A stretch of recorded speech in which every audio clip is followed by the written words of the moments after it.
Hello,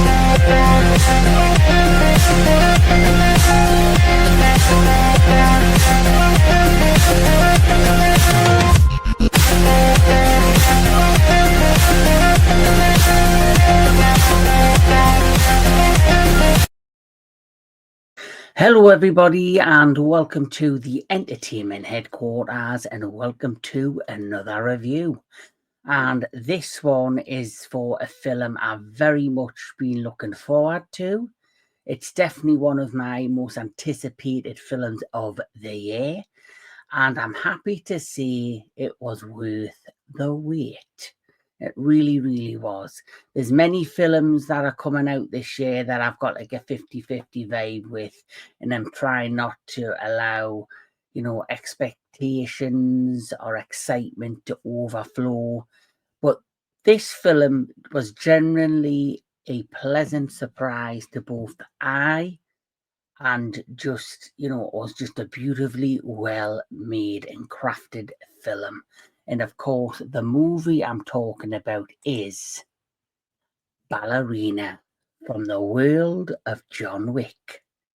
Now, this, film, when it comes to the John Wick franchise, first one, second one, absolutely adore. They really up the ante in terms of action and over the top, fight sequences in the third and the fourth one. And the basic was more setting the ground of the building the overall world of like all these different assassin organizations and, the High Table, the Continental, and really building the foundations of this very secretive but integral world that John Wick flows in and out of. And this particular movie for me goes back to basics in terms of storytelling, like the first John Wick film did. And that's why I think this film truly appeals to me a lot more. And I generally have to say this, that love John Wick 1, love John Wick 2, but Ballerina for me is the best thing that they've produced since those two films. Even though John Wick 3 and 4 are good movies, they do take the over the top and craziness in terms of, the, action and, all of that. It kind of takes it to like this super level. And sometimes I think, as much as I enjoy that, sometimes it can actually take away from the story that they're trying to tell on screen, where this movie is a great balance of both. So let's get into it. Let's get cracking. Ballerina, from the world of John Wick, is a 2025 American action thriller film directed by Len Wiseman and written by Shea Hatton. It is the fifth installment in the John Wick franchise and is set between the events of John Wick Chapter 3, Parabellum, in 2019 and Chapter 4 in 2023. It stars Ana de Armas as the ballerina assassin Eve Macaro, alongside Gabriel Bryan, Catalina Sandino Moreno, and Norman Reedus. Among those reprising their roles from the previous film include Angelica Houston, Lance Reddick in his final screen appearance, may he rest in peace, and Ian McShane, and of course, Keanu Reeves. So the setup for this movie, it's more grounded and it's more basically like the first particular movie, John Wick, where you have this young girl who's living with her father, and suddenly there is a huge, break into their home, and the father tries to fight his way to protect his daughter, but unfortunately fails at that and is killed. The girl, which is the young Eve, she basically is taken in by Winston, and taken to Russia, where she joins the Ruska Roma, which is run by Angelica Houston's character, who is a ballerina school, but it is just a front for this secret assassinations organization, which is run by the Ruska Roma. And just like with John Wick in chapter 3, where you're introduced to the character of Eve, and she's just a younger girl played by a different actress in John Wick 3, but now she's fully grown up. She's now fully integrated into this assassinations organization, the Ruska Roma. She's probably one of their best, pupils. And, she has these memories and flashbacks of events with her father being brutally killed.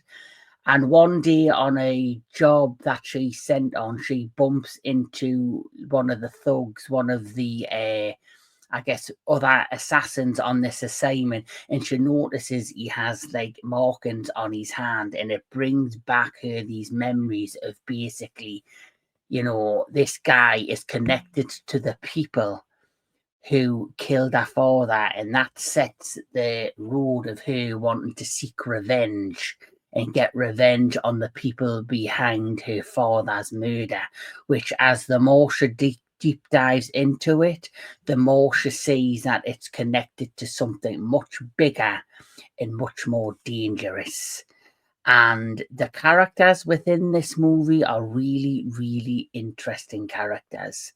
Um, you know, you know, Eve Macaro, who was played fantastically by Anna de Amaris. She really come into her own when it came to the role of Eve. And what I loved about the character of Eve and loved about, Anna's performance is that they really created a believable protagonist and female character and lead. And, in John Wick, what you often find is he's more like a superhero by the end of John Wick 4, because literally he can survive a car crash. He can get, 20 people shooting at him all at once, and he's dodging the bullets. Not one of them hits him. And it started to become a bit far-fetched and OTT. But when it came to the character of Eve and Anna's performance, they set a tone straight away at the beginning of this movie when she's doing that training. And they basically say to her, your opponent is bigger and stronger. You cannot beat your person or this obstacle in front of you who is bigger and stronger because you are physically weaker and slower than this individual. They basically set up that this woman, if she's taken on a 17, stone man who is a brick shithouse, there's no way she's going to be able to overpower this gentleman. What she can use, though, is to fight and to, use a, fight tooth and nail and use anything around her as a way out. Use a weapon, use, cheating tactics, fight like a woman and fight for your life. They set a tone right at the beginning of this movie. And for me personally, it just made me fall in love with this character more. And unlike with the John Wick character, who you see throughout in these moody tone, basically going around and basically not kicking everybody's ass. You see her in the fight sequences when she is fighting. She does get stabbed. She does get, knocked down. And you see her slowly get up, but regain her, her confidence and regain, like, a stance and take on these guys. And it just feels more organic and more believable, and really, for me, sets up this amazing story. And this story of revenge and justice. The character played by Gabriel Bryan, he is the lead villain in this story. He is the guy who, without spoilers, is connected to this much bigger organization above and more dangerous than the Ruskaroma. And it all ties back to Eve's past and her father's death. And the more she deep dives into it, the more she learns about her past and her history and her origins. And the more she develops, a sense of how dangerous and deep her family were connected to this other organization, which is more like a cult than an organization, if I'm truly honest. So this, really, really was a strong movie with a lot of amazing action sequences.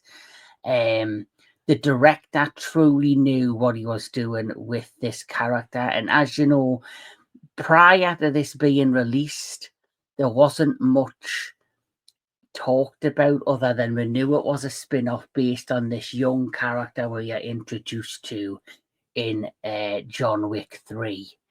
And little did we know this would probably spawn one of the best movies in the franchise, because this literally is the best movie outside of John Wick 1 and 2, in my opinion.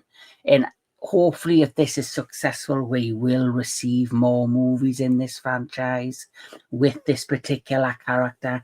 The chemistry she had with all of the other characters. So, for example, Angelica Houston's character, who, she is, the running the Ruskaroma, who obviously we've seen in John Wick 3, and I think we might have seen her in John Wick 4, if memory serves me right. She is just a really strong character, but she's also a character that does in her own way care, but she's one tough cookie that basically will not give in and not just, she runs her business and her company, as the director with an iron fist. But even she is frightened of Gabriel Byrne's character, who is known as the Chancellor. So she's the director, and Gabriel Byrne's character is the Chancellor. So they're both in power and they both run their organizations very, very well. And of course, you do have Norman Reedus' character in this. He plays a character called Daniel Bryan, who is also some sort of assassin, and his past and Eve's past end up coming together at some point in this movie, and because of this connection and something that binds them together, she ends up having to go out there and deep dive even deeper into her past and origins and all of that. But not gonna lie, I was expecting a lot more from this particular character, and was kind of disappointed by Film's End that we didn't really get a great deal of him. So if you're expecting, this guy to be kicking ass like he does in The Walking Dead, you might be very surprised and disappointed. Of course, we are then reintroduced to Mr. John Wick, who, I love how they kind of organically, brought him into this movie and connected the dots between John Wick 3 and 4. I felt like it was done organically. It didn't feel forced. I felt as if, the scenes that he's in when he meets Eve, it felt natural, it felt organic. And then later on, when we, without spoilers, there was more interaction between them at a certain point in the film. And it feels real, and it feels like they have a strong connection. He understands why she's doing the things she's doing. He has sympathy for her. He kind of knows what she's going through, as he has been through like this sort of situation himself. And I really found that it was a great organic way to bond these characters during a very, dangerous situation throughout the course of the movie. Going to the action in this particular movie, when it comes to the action, like John Wick 1, 2, up to 4, it does not let up. But the great thing about the action sequences, which are just great stunt work, great choreography, great camera angles, like the cinematography in this movie is beautiful. Like the final sequence, all I'll say is they go to some sort of village in this snowy kind of mountainous area, and the shots that were filmed were beautiful. I do think I could tell some of it was CGI, some of it the shots, but for the most part, it felt real, it felt organic, it felt, where you were in this real village and all of the residents in the village and all of the things that went on there. It was just real fun to watch. There are two particular fight sequences I truly enjoyed in this movie. The first one is in Prague, where she goes to some gun dealer and all hell breaks loose there, and the fight choreography in that particular scene, the camera angles, the stunt work were just really, really brilliant. In the final of this movie, in the final sequences of this movie, absolutely blew my mind. Now, this is just a quick shot of what to expect in the final. As you can see, she's got herself a bit of a blow torch there. And the fight scenes, the choreography, the stunt work, just the whole thing was put together so just splendidly, organically. It just works amazingly well. And for me, this film has some of my favorite fight scenes in, stunt work that I've seen in a movie in a very, very long time. I knew going into this we would have some great fights, but what really sells this is Anna's performance as Eve. You see her vulnerability, you see that she's out, fighted, you see that she's against the world and against the wall with all this coming at her, and she truly shows it, you truly feel it, but she doesn't give up, and she fights for what she wants, and she goes for it, amazingly. If there's any negatives in this movie, there's not many.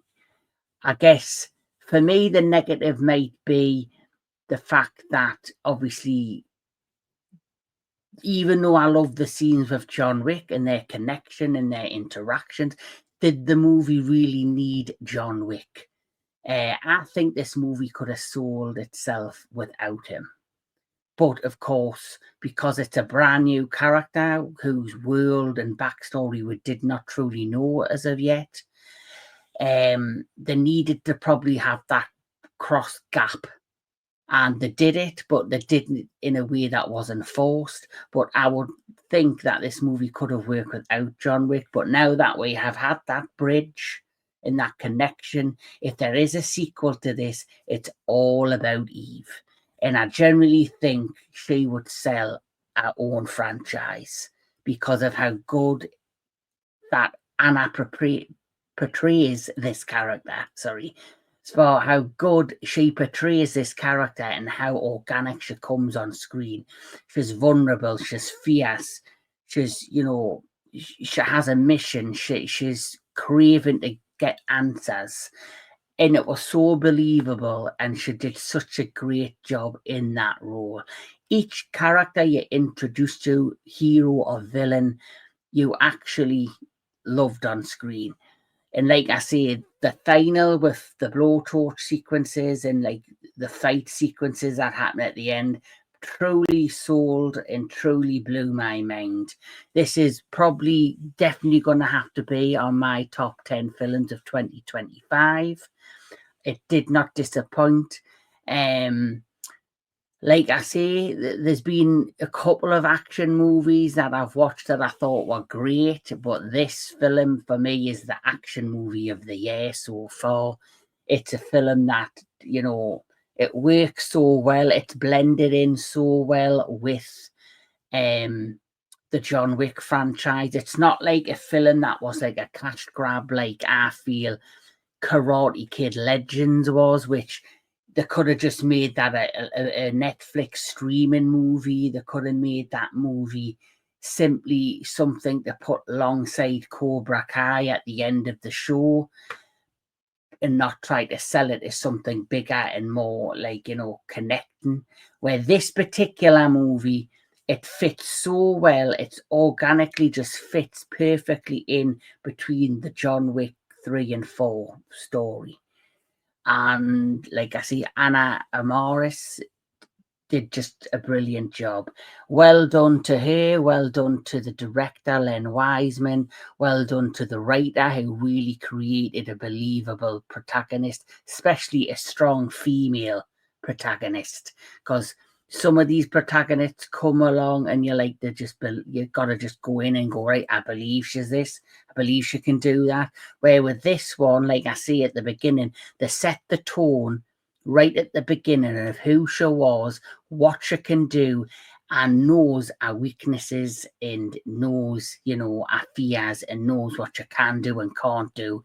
And she uses her brain more than her brawn to get out of situations. And that's what I loved about this.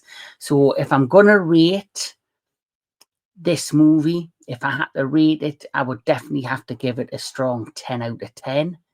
Because I love the story. It's more grounded. The action, yes, it's what you expect from these movies, but even the action doesn't go too over the top. Like, I believe she could get hurt. I believe she was vulnerable, where John Wick might as well just be a Marvel superhero by the end of chapter 4. He's indestructible, So with that said, that's my rating. I've thoroughly enjoyed this movie and look forward to seeing this character again, hopefully in the future. The next John Wick spin-off is going to be, I think, of the character Kane, played by Donnie, my mind's went blank. He was in Donnie Yen, who, he did a great job with his stunt work and choreography, and he is, I think, directing the Kane movie, so that's going to be interesting to see what he comes up with. But hopefully it goes more of the tone of Ballerina than John Wick Chapter 4. And of course, it has been announced we are getting a John Wick Chapter 5, which I kind of knew was going to happen by the end of Chapter 4, because I just had a feeling everything just wasn't quite said and done. But where can they take that character next? I don't really think they can really take him any further, in my honest opinion. And I wish that Chapter 4 was his, final, end in many, many ways. But who knows? John Wick is yet to stay. Ballerina kicked ass, and we've got Kane to come. So with that said, keep on enjoying all things entertainment. Keep on enjoying all your movies. Let me know in the comments below what you think of Ballerina, and I'll catch us all at the next one.